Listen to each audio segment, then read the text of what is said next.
नमस्कार, आप देख रहे हैं सत्यवान समाचार। और जिस तरीके से पहलगाम में आतंकवादियों ने हमला किया और जिस तरीके से टूरिस्टों को निशाना बनाया गया और जिस तरीके से हिंदू धर्म को निशाना बनाया गया, पूरे हिंदुस्तान में इस समय गुस्सा है और जज्बात सबके उभर के सामने आ रहे हैं। हमारे साथ हैं सीनियर पत्रकार राहुल सिंह राही। इनसे जानते हैं कि क्या आप जो ये हमला हुआ है इस पर मोदी सरकार एक्शन लेंगी सर? जी हाँ, एकदम एक्शन मोड पे, क्योंकि जिस जम्मू कश्मीर के लिए मोदी सरकार ने काम किया है, खासकर 2-3 बदलाव हुए, 370 हुआ और 35 से हुआ, तो ये बदलाव उन्होंने मुख्य धारा में जम्मू कश्मीर को लाने के लिए किया।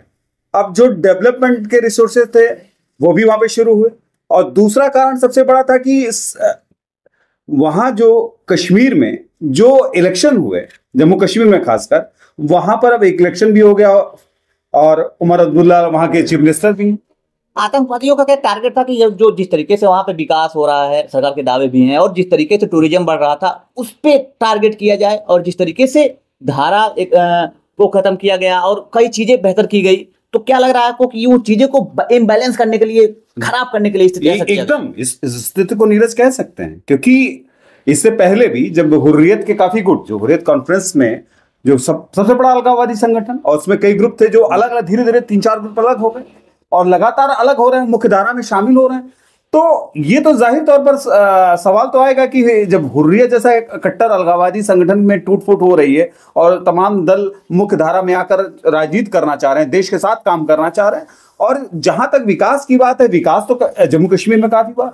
पंचायत चुनाव हुए, क्योंकि पंचायत ये रास नहीं आ रहा आतंकवादी, नहीं, एकदम नहीं आ रहा, क्योंकि जम्मू कश्मीर में डेवलपमेंट का रिसोर्स जितना ज्यादा आगे तेजी से बढ़ा था, क्योंकि पर्यटन के क्षेत्र में जम्मू कश्मीर माना जाता है, और चूंकि जब से अच्छा माहौल बना है तब से वहां पर पर्यटन भी बढ़ा और वहां के लोगों का रोजगार बढ़ा। तो रोजगार जब बढ़ेगा तो आतंकवादी, अलगाववादियों का रास्ता कहां से चलेगा? क्योंकि जब मुख्यधारा में लोग शामिल होकर देश के साथ काम करना चाहेंगे और वहां पर विकास बढ़ेगा तो लोगों के पास काम होगा, और काम होगा तो लोगों के पास पैसे होंगे।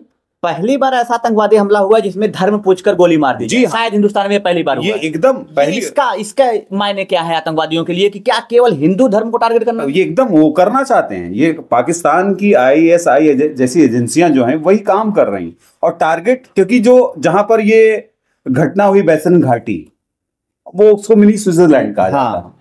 तो मिनी स्विट्जरलैंड, चूंकि वहां पर जिस होटल में ये, जिस टाउन रिजॉर्ट में रुके हुए थे, वहां से ये लोग आए, तो वो जो बैसरन घाटी है, वो वहां पर रास्ता तो है नहीं इस तरीके का, पेड़ वाले हैं सारे, वो एक घाटी, पैदल चलने और टट्टुओं के सहारे वहां लोग यात्रा कर घूमने जाते हैं, और खासकर थोड़ा पर्यटक के लिए अच्छा स्थान था, वहां पे जाते हैं, और वहां पर हमला। क्योंकि अगर टारगेट इनको बनाना था तो ये, जैसे इन्होंने टारगेट बनाया, हिंदू पूछा कि, और पूछ कलमा पढ़वा रहे हैं, कुरान का अजान करने के लिए बोल रहे हैं, जिन्होंने नहीं पढ़ा उनको गोली मार।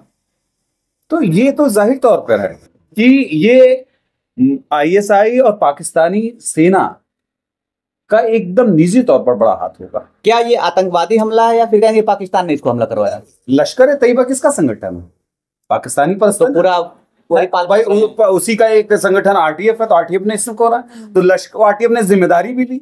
तो लश्कर ए तैयबा, जो कि हर लिस्ट में, अमेरिकी लिस्ट में, हर लिस्ट में इसको प्रतिबंधित किया है लश्कर ए तैयबा, इसके बाद भी हो रहा। तो ये सोच उनकी यही, चूंकि पाकिस्तान की जो इकोनॉमी है इस समय बड़ी डैमेज पॉइंट पे है, जो यहाँ की पॉलिटिक्स में बड़ी गिरी हालात, बहुत स्थिति खराब है, वो स्थिति को अलग करने के लिए, शायद वो डैमेज कंट्रोल करने के लिए एकदम सहानुभूति मिले, क्योंकि हिंदुओं को टारगेट करना, वहां के मुसलमानों को उनको सिंपैथी मिले, वहां की गवर्नमेंट को मिले, सेना को, खासकर आर्मी को, पाकिस्तान की आर्मी को। क्योंकि अभी भी आप, नीरज जी, से पहले भी आपने देखा होगा कि POK में अक्सर पाकिस्तानी आर्मी के खिलाफ वहां की जो स्थानीय कश्मीरी लोग हैं वो विरोध करते हैं, और हमेशा की पाकिस्तान आर्मी गो बैक के नारे, ISI गो बैक, वो नारे लगाते हैं।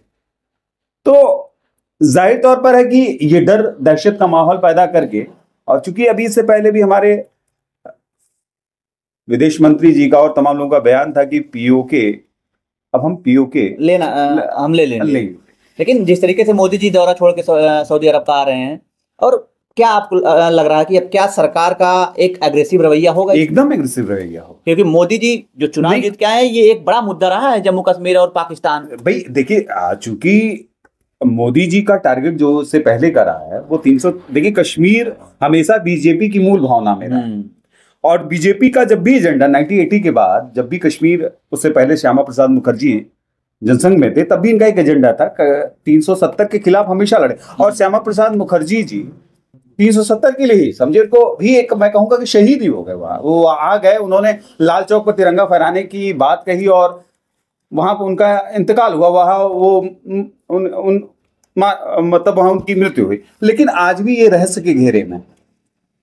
तो जम्मू कश्मीर हमेशा बीजेपी के एजेंडे में रहा, और हमेशा सभी पार्टियां भी कही हैं कि जम्मू कश्मीर अभिन्न अंग है, और रहने के नाते जो बीजेपी ने बदलाव किए हैं वो जम्मू कश्मीर का लोगों को बताने के लिए, पूरी दुनिया को बताने के लिए कि ये जम्मू कश्मीर भारत है। हमारे संविधान में लोकसभा विधानसभा की सीटें भी रखी गई हैं, सुरक्षित रखी गई हैं। हाँ, जम्मू कश्मीर पीओके के लिए है जी। तो दोनों को मिला के जो भी वहां पे है वो बताया भी जाता है कि पीओके की कितनी सीटें हैं जो सुरक्षित रखी गई। क्या जिस तरीके से इजराइल ने अपने जिस तरीके से वो लड़ रहा है इजराइल, भारत सरकार को ये करना चाहिए क्या पीओके को लेकर जिस तरीके से ये हमला हुआ? जी हाँ, अगर ऐसा है तो पीओके के लिए तो भारत को सख्त कदम उठाना चाहिए, क्योंकि जो आतंकवाद की भूमिका में पाकिस्तान हमारे साथ दुर्व्यवहार की भावना रख के और निर्दोषों की जान ले रहा है। निर्दोष अगर हिंदू, क्योंकि 90 में कश्मीर के हालात इतने बुरे थे 1990 में, और उस समय भी हिंदुओं का कत्लेआम हुआ, सिखों का कत्लेआम हुआ, बौद्धों का कत्लेआम हुआ। तो ये कत्लेआम पॉलिटिकल तौर पर मुस्लिम मत, मैं खास कहूंगा कि अलगाववादी अपने को मजबूत बनाने के लिए उन्होंने, और वो सोचते थे कि पूरा ये कश्मीर जो है खाली हो जाए। आज भी हालत है कि बेचारे जो शरणार्थी हैं वो दिल्ली में आके आज भी, अभी जो पुनर्वास की बात हो रही थी अभी तो किसी का नहीं हुआ, किसी का नहीं हुआ है। आज करीब अभी घाटी में जो हिंदू थे पहले पुराने, बीजेपी गवर्नमेंट का ये उनका एजेंडा था, बड़ा मुद्दा था लेकर हम कश्मीरी पंडितों को विस्थापित करवाएंगे। भाई एक एजेंडा और भी था, जब पीडीपी और खासकर बीजेपी की सरकार थी तो कॉलोनियों की बात आई थी, हिंदुओं कॉलोनी बसाई जाएंगी।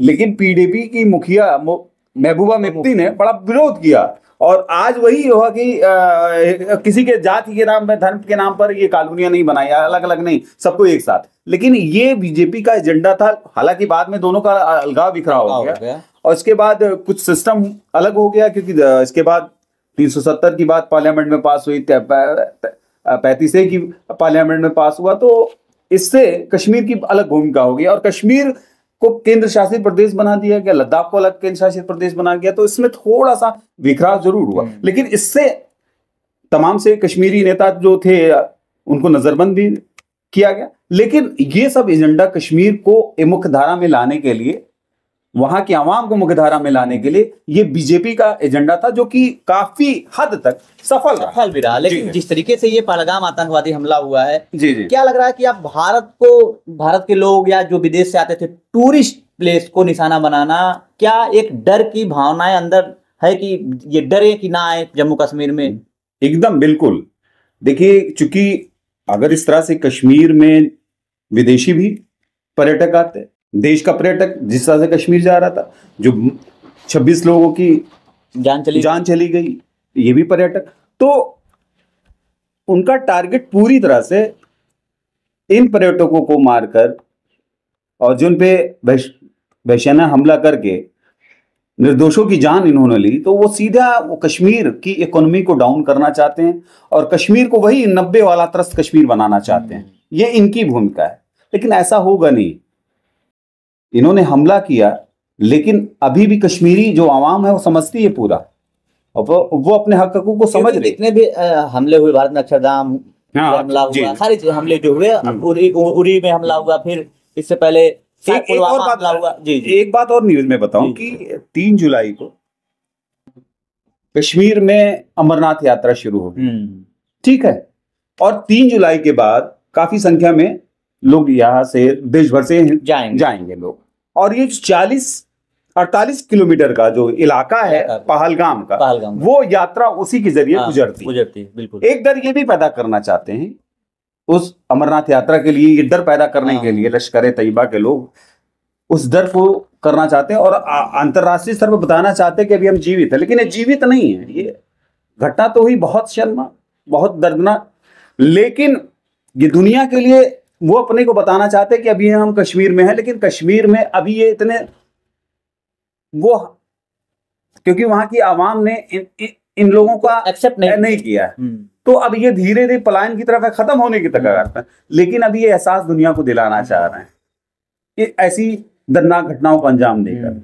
लेकिन जिस तरह से एक्शन मोड पर मोदी सरकार है, और खासकर चूंकि वहां का जो भाई केंद्र शासित प्रदेश है, तो लॉ एंड ऑर्डर की सारी व्यवस्था केंद्र सरकार की है, और मुझे लगता है कि बड़ी सख्ती से उन आतंकवादी संगठनों से जो सरकार है, केंद्र सरकार है, वो निपटेगी। क्योंकि अभी जब तक चाहे यूपीए रही हो, जब भी हमले हुए, चाहे बीजेपी सरकार में, एक डिप्लोमेटिक तरीके से सॉल्व करने की कोशिश की जा रही है। डिफेंसिव मोड में, क्या अटैकिंग मोड में भारत सरकार को होना चाहिए? एकदम अटैकिंग मोड में होना चाहिए, अब तो जरूरत है भाई। सर्जिकल स्ट्राइक हुई तो एक अटैकिंग मोड था ना, तो ऐसे ही अब अटैकिंग मोड में आना ही पड़ेगा। इनको बताना पड़ेगा, एहसास अब दिलाना पड़ेगा कि तुम हम पे, अगर हमारे 26 को मारा है तुमने, तो तुम्हारे हजारों जाएंगे। ये अगर रहे तो डर हो, एकदम डर हो, आतंकवादियों में डर होना बहुत जरूरी है। और जिस तरीके से सरकार, भारत सरकार काम कर रही है, वो थोड़ा सा बेहतर इस मामले में तो यूपीए से बेहतर लग रही है। नहीं, एकदम बेहतर है। कश्मीर पर तो मैं कहूंगा कि बीजेपी का रवैया तो काफी सुरक्षात्मक रहा है, और खासकर उन्होंने डेवलपमेंट रिसोर्सेज पे, क्योंकि अधिकतर कांग्रेस से कभी गठबंधन नेशनल कॉन्फ्रेंस का रहा है, कांग्रेस ने स्टेट में गवर्नमेंट बनाई या नेशनल कॉन्फ्रेंस ने बनाई, फिर पीडीपी आई, तो तीनों तरीके के जो दल थे ना, वो तीनों तरीके का अपना अलग अलग था। लेकिन वहां के जो पंचायत चुनाव होते थे वो नहीं कभी हुए, पंचायती राज की व्यवस्था नहीं थी। लेकिन बीजेपी के आने के बाद वो व्यवस्था सुधरी की सरपंच भी बनने लगे वहां पे, ब्लॉक डेवलपमेंट काउंसिल थी वो भी शुरू हो गई, और जो जिला परिषद, जैसे अपने यहाँ जिला परिषद है, वहां पर भी जिला पंचायत का काम हो गया। तो अब विकास के तमाम से रास्ते हो गए कि कई जरियों से वहां धन पहुंचने लगा। नहीं तो पहले जो भी गवर्नमेंट रही है, पीडीपी की गवर्नमेंट रही है, वो पैसा खाई है, पैसा डेवलपमेंट का पूरा आ रहा, वो पैसा कहा जाता था जो एकदम छोटे जनप्रतिनिधियों के जा रहा था, वो नहीं पहुंच पाता। लेकिन अब ये काफी बड़ा सुधार जम्मू कश्मीर के अंदर हुआ। चलिए, आप सबका बहुत बहुत धन्यवाद। आप देख रहे हैं सत्यवान समाचार, और जिस तरीके से आतंकवादियों ने हमला किया, जघन्य अपराध, और पूरे हिंदुस्तान इस समय जज्बाती है, गुस्सा है सभी नागरिकों में। आपकी क्या राय है इस बारे में, जरूर कमेंट करें और चैनल को सब्सक्राइब कर लीजिए। धन्यवाद।